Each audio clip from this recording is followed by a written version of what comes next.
G'day gamers, Ranger Tony here with a Baldur's Gate Introduction to Fighter Class Build Guide.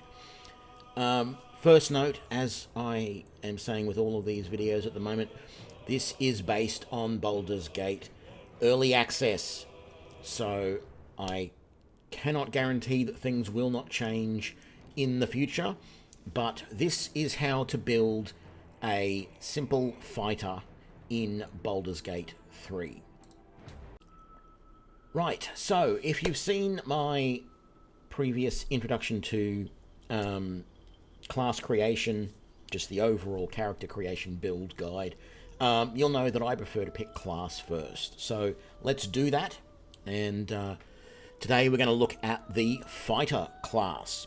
Fighters have mastered the art of combat, wielding weapons with unmatched skill and wearing armor like a second skin. So you start with, well, actually you start with 10 hit points, but because we have a constitution of 14, that gives us some extra hit points. You get strength saving throw proficiency, so any strength checks that you need to make in the game if you have to move something very heavy. Constitution saving throw proficiencies, which may be used for things where you have to use your constitution. You can use light, medium, and heavy armor, so that's all of the armor that's available in the game. You can use shields, you can use simple and martial weapons. So basically, you can use everything. Now, you are going to start in this as... you're going to start wearing this scale mail, which gives you a decent armor class. You start with a long sword, as your main weapon, and a short bow as your backup weapon. Now, quick word on the long sword. If you've played other games like this, think of the bastard sword, okay? Because that's what this sword is. It's a sword that you can use either one or two-handed. When you start the game, you don't have a shield, so you will be using it two-handed.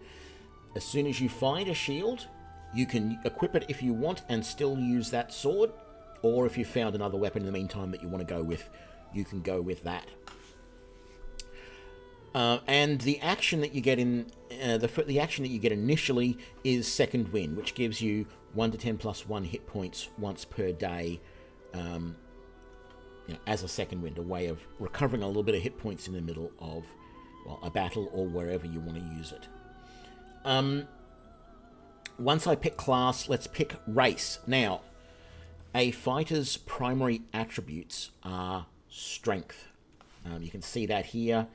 It has the little star above that. Other attributes that are useful for other abilities that are useful for a fighter are constitution, because that will allow you to survive longer because it gives you more hit points, which, as we said before, that was giving us a couple of extra hit points. If you want to, a bit of dex never hurts. You can build a dex-based fighter that uses light, finessable weapons or a bow as your primary weapon, rather than heavy, strength-based weapons. It's entirely up to you. I'm going to just do this as a standard strength-based fighter. I will do more in-depth builds later on that go into things such as that, but we'll continue with this as of right now, assuming that strength is going to be our primary attribute. So, with that in mind, what races work well for fighter? Quite frankly, every race, works well for fighter.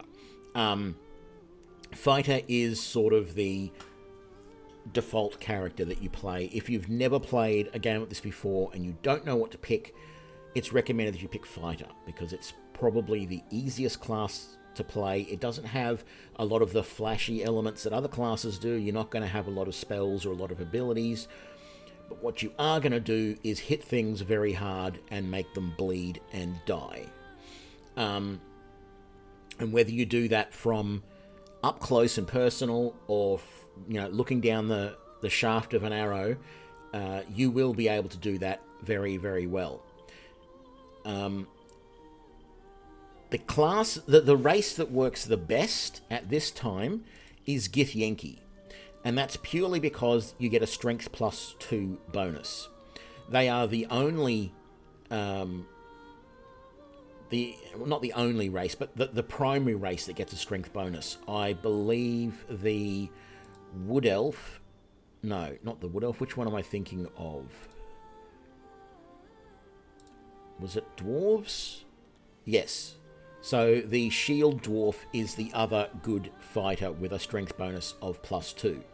So if you've never played a fighter before, or you've never played Baldur's Gate 3 before, or you've never played games like this before, and you want to start off, pick either a Githyanki or a Dwarf. And quite frankly, the Shield Dwarf will probably be your best option, purely because they get a bonus to Constitution. So right now, my Constitution is 16, and my Strength is 17 as a Shield Dwarf. So if we go back to the class selection, you'll notice that we start with 13 hit points rather than 12. So if you, as I said, never done this before, that's what I would go with. As I mentioned before, if you were going with a Dex-based build, then it would be advantageous to start with an Elf, a Drow, or a Halfling, or Half-Elf. But as we said, any race will work well with a fighter. So we'll stick with the Shield Dwarf. None of these proficiencies here will help you as a Shield Dwarf fighter, because you have proficiencies in all of those weapons and all of these armor anyway. The only thing to take note of is that as a dwarf, your movement speed is, you are limited to 7.5 meters per turn, rather than the default that most other races have, which is 9 meters per turn. So that's the only disadvantage that might sway you to play a Githyanki or something else. Halflings also fall into that category of having the lower travel distance per turn. I would then next pick, after having picked my class and my race, I would pick my origin. Now, what origins work well for fighters? Well, there's no specific origin that is 100%. Well, there are. Sorry, let me. What backgrounds, what origins work well for fighters? Well, the ones that spring to mind. Folk hero is not the greatest of them. Survival is nice, animal proficiencies, animal handling is nice, but folk hero, it sounds heroic, so that seems like a good option.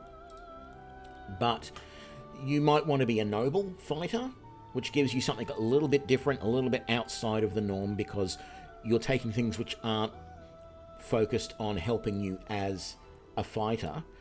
But you could take Outlander, the athletics is useful in there, or you could take Soldier, which has athletics and intimidation, both of which would be useful as a fighter.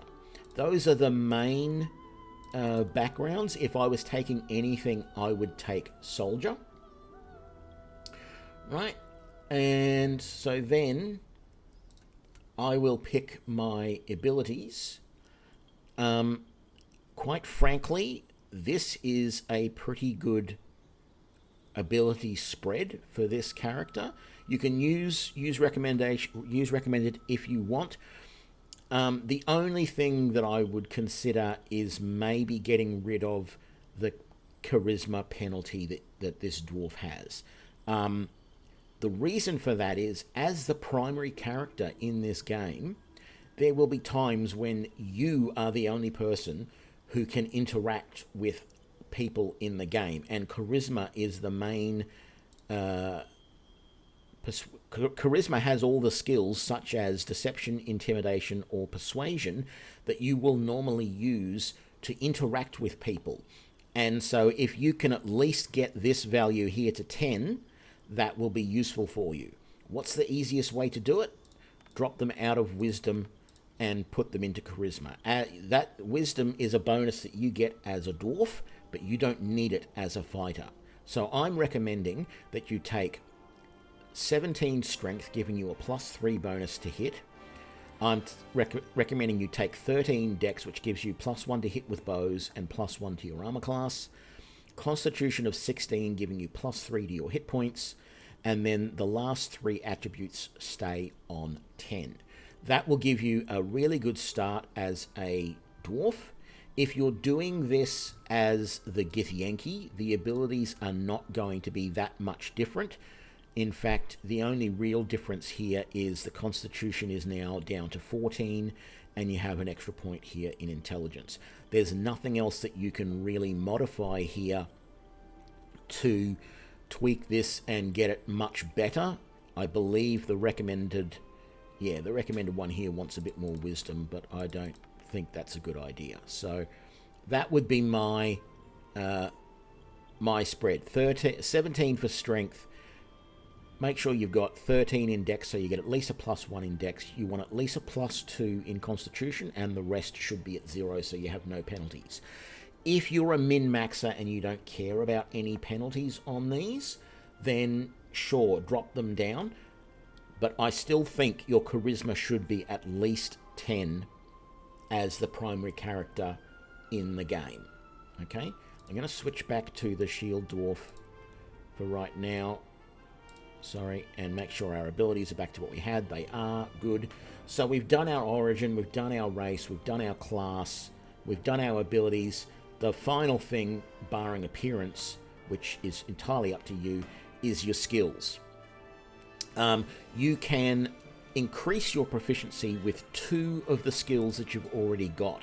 This has chosen acrobatics and survival, which are really good.